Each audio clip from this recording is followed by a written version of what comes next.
நேருக்கு நேர் கேட்டார். 33 வரைக்கும் 2031 வரைக்கும் வைக்க மாட்டேன்னு சொன்னீங்க, திடீர்னு வச்சுட்டீங்களேன்னு எனக்கு நேருக்கு நேர் கேட்டார். அப்பொழுது நான் பதில் சொன்னேன், நாங்க யாரோட வேணாலும் கூட்டணி வைப்போங்க, இது அண்ணா திமுக கட்சிங்க. அவர் திமுக கட்சி நினைச்சுக்கிட்டே பேசிட்டு இருக்காரு, பாவம் மறந்துட்டாரு. கூட்டணி வச்ச உடனே தன்னை மறந்து ஒரு சட்டமன்றத்தில் இப்படிப்பட்ட கேள்வி கேட்கிறாங்கன்னா முதலமைச்சருக்கு பயம் வந்து விட்டது. ஆட்சி பறிபோய்விடும் என்று அச்சம், பயம் வந்த காரணத்தினால்தான் என்னை நேருக்கு நேர் என்னிடத்தில் இந்த கேள்வி கேட்டிருக்கிறார். ஏன்னா நல்லது செஞ்சிருந்தா தானே மீண்டும் ஆட்சிக்கு வர முடியும். நல்லது செஞ்சது சரித்திரமே கிடையாது. திமுக பொறுத்த வரைக்கும் நல்லது செஞ்ச சரித்திரமே இல்லை. அவர்கள் ஆட்சிக்கு வருவாங்க, கலெக்ஷன், கமிஷன், கரப்ஷன், இதுதான் தாரக மந்திரம். இதுல வேணா அவங்க எந்த விதத்திலையும் குறைய மாட்டாங்க. எல்லா துறையிலும் ஊழல், ஊழல் இல்லாத துறையே இல்லை. இன்றைக்கு லஞ்சம் லாவணியம் மிகுந்த மாநிலம் தமிழ்நாடு. இன்னொன்னு கேட்கிறார், அவர் திரு ஸ்டாலின் அவர்களும் சரி, அவர் கூட்டணியில் அங்க வைக்கின்ற கட்சிகள்லாம் பாரதிய ஜனதா கட்சி விழுங்கிடுமா, நம்மள பாரதிய ஜனதா கட்சி விழுங்கிடுமா தான். அதுவே சகோதரன் நாகதன் இருக்காரு, நாங்க என்ன விழுங்கியா போறாரு, எங்க இருக்கிற விழுங்கிடுவாங்களா? எப்படியெல்லாம் மக்களை மடமாற்றம் செய்கிறார் என்பதை பாருங்க. வேண்டுமென்றே திட்டமிட்டு அவதூறு பிரச்சாரத்தை பரப்பி அரசியல் லாபம் தேட முயற்சிக்கின்றார் இன்றைய முதலமைச்சர் திரு ஸ்டாலின் அவர்களே. நாங்கள் எப்பொழுது பாரதிய ஜனதா கட்சியோட கூட்டணி வைத்தோமோ அப்பொழுது திராவிட முன்னேற்ற கழகம் வீழ்ச்சி அடைந்து விட்டது.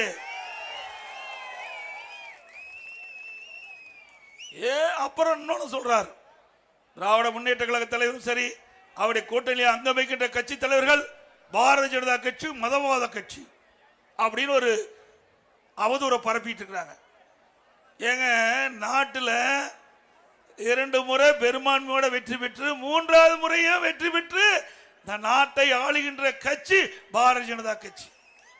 உலக அளவில், உலக அரங்கத்தில் இந்தியாவினுடைய பெயர் இன்றைக்கு மிக சிறப்பா எழுச்சியா எந்த நாட்டிற்கு போனாலும் பாரத பிரதமரை புகழ்கின்ற அளவிற்கு ஒரு உச்சபட்ச ஆட்சியை இன்றைக்கு மத்தியிலே பாரத பிரதமர் நரேந்திர மோடி அவர்கள் சிறப்பா ஆட்சி செஞ்சிட்டு இருக்கிறாங்க.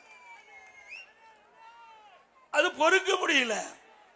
அதே வேளையில் எண்ணி பாருங்க, 1999 பாரதிய ஜனதாவோட திமுக கூட்டணி வச்சது பாராளுமன்ற தேர்தலில் போட்டியிட்டு திராவிட முன்னேற்ற வெற்றி பெற்று அப்பொழுது மறைந்த திரு வாஜ்பாய் அவர்கள் பாரத பிரதமராக இருந்தாங்க. அந்த அமைச்சரவையில் திமுக முரசொலி மாறன் அவர்கள் அமைச்சராக இருந்தார். அந்த காலகட்டத்தில் அவருக்கு உடல்நிலை சரியில்லை, மருத்துவமனையில் சேர்க்கப்பட்டாங்க. அப்ப கூட பாரதிய ஜனதா கட்சி அவரை அமைச்சரவையிலிருந்து விடுவிக்கல.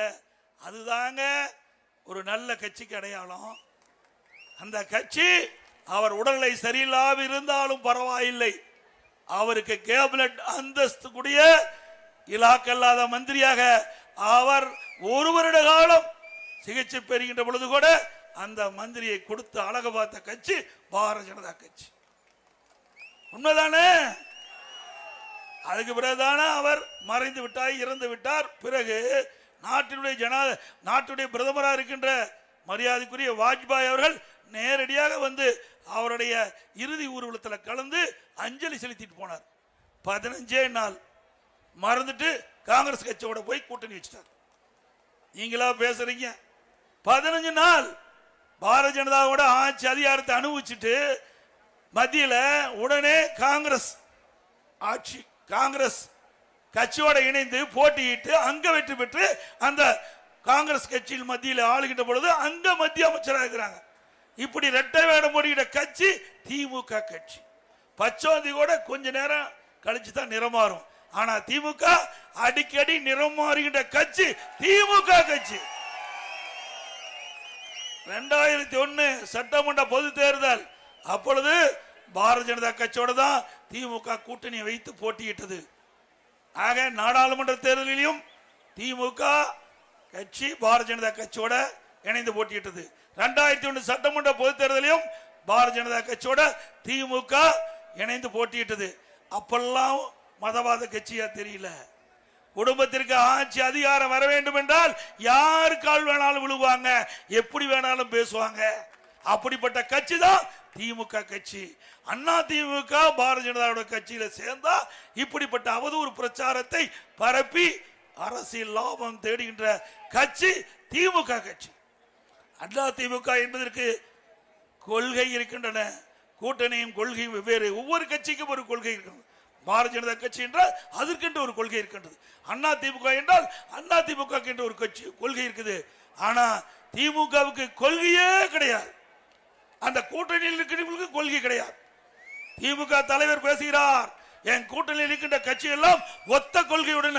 அப்புறம் எது கட்சி தனித்தனியா நடத்துறீங்க? எல்லாம் திமுகவோட சேர்ந்துக்கலாம், திமுகவோட சேர்ந்துக்கலாம். அப்புறம் எதுக்கு தனி கட்சி? ஆக இன்றைக்கு 4 ஆண்டு காலம் நிறைவேற்று விட்டது. 5வது ஆண்டு காலம் திமுக அடியடித்து வைத்திருக்கின்றது. இந்த காலகட்டத்தில் கூட மக்களுக்கு ஏற்படுகின்ற துன்பங்கள், துயரங்கள், வேதனைகள், மக்களுடைய பிரச்சனையை எதிர்கட்சி முன்வைக்கிறதா கிடையாது. இன்றைக்கு தமிழ்நாட்டில் அண்ணா திமுக பாரதிய ஜனதா கட்சி 2 தான் மக்களுடைய பிரச்சனை குறித்து ஆங்காங்கே நாம் கண்டன ஆர்ப்பாட்டத்தை நடத்தி கொண்டிருக்கின்றோம்.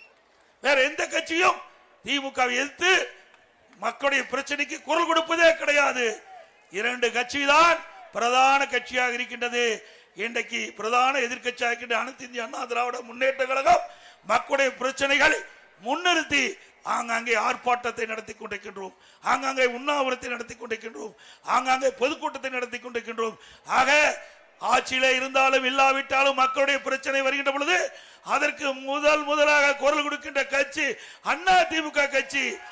எங்களுக்கு துணை நிற்பது பாரதிய ஜனதா கட்சி.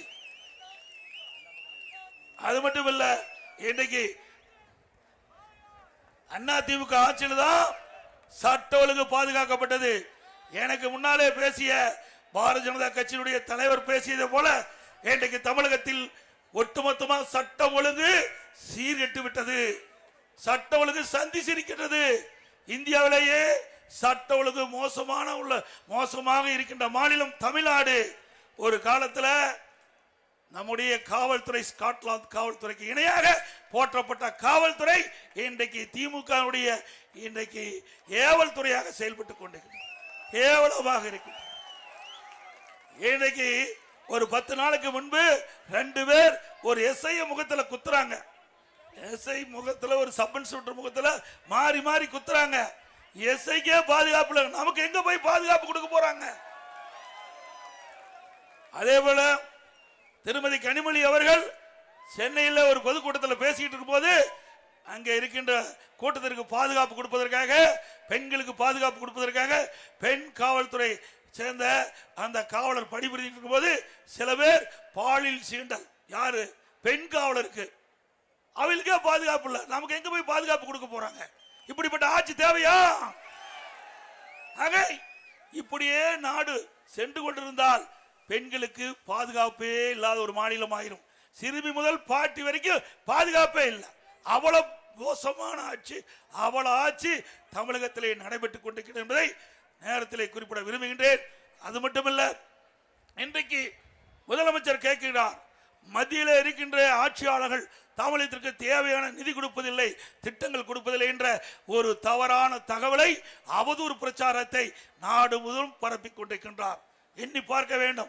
திராவிட முன்னேற்ற கழகம் 16 ஆண்டு காலம் மத்தியிலே ஆட்சி அதிகாரத்திலே அமர்ந்திருந்தார்கள். 16 ஆண்டு காலம் தமிழ்நாட்டை சேர்ந்த திராவிட முன்னேற்ற கழகத்தை சேர்ந்த எம்பிக்கள் அங்கே மத்திய அமைச்சரவையிலே ஆட்சி அதிகாரத்தில் இடம்பெற்றிருந்தீர்கள். அப்பொழுது ஏன் தமிழ்நாட்டுக்கு தேவையான திட்டங்களை பெறவில்லை, தமிழ்நாட்டுக்கு தேவையான நிதிகளை பெறவில்லை?